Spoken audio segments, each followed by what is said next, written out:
Ola, bo día a todos e a todas, o meu nome é Lucía García e hoxe vou vos falar sobre o teatro do Grupo Nós.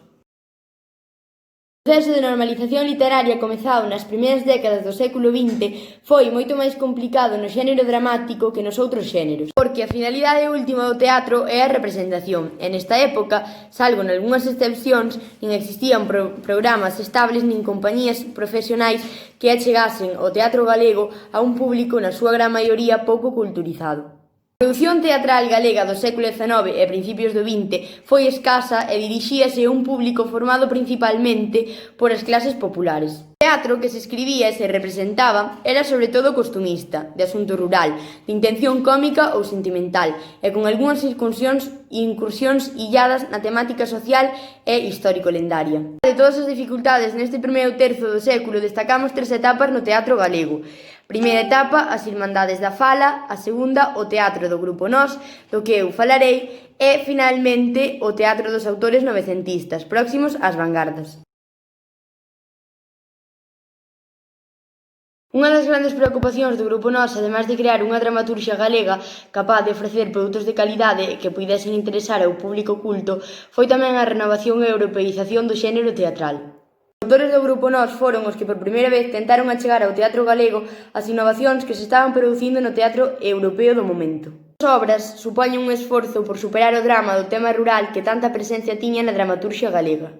Non era un teatro pensado para a diversión, nin sequera para a representación, senón que intentaba no teatro da modernización que xa levara adiante no eido da narrativa e o ensaio. O teatro presenta influenza no teatro francés, no uso de máscaras para os actores, co fin de desindividualizar o personaxe. Tamén reciben influencias do teatro da arte, que concibe o teatro como un sistema de artes diferentes: texto, música, vestimentas, luz. Risco só escribiu unha peza teatral, O bufón del rei, que é un drama en 4 pasos que, centrado na figura do bufón dunha corte medieval, aborda a relación entre deformidade física e malignidade moral. Pedrallo escribiu ao longo da súa traxectoria literaria varias pezas teatrais, pero no período que estamos a falar só podemos sinalar a Lagarada, que se tratan os desenfreos e as tensións, cobiza e luxuria, desencadeadas na época da vendimia. O amor e o viño mesturados coas lendas tradicionais e as supersticións populares, o folclore arredor da vendimia e, en definitiva, a vida dunha aldea, convértense en protagonistas desta obra, Teatro de Máscaras. Da que foi escrita en 1934 non se publicou até 1975.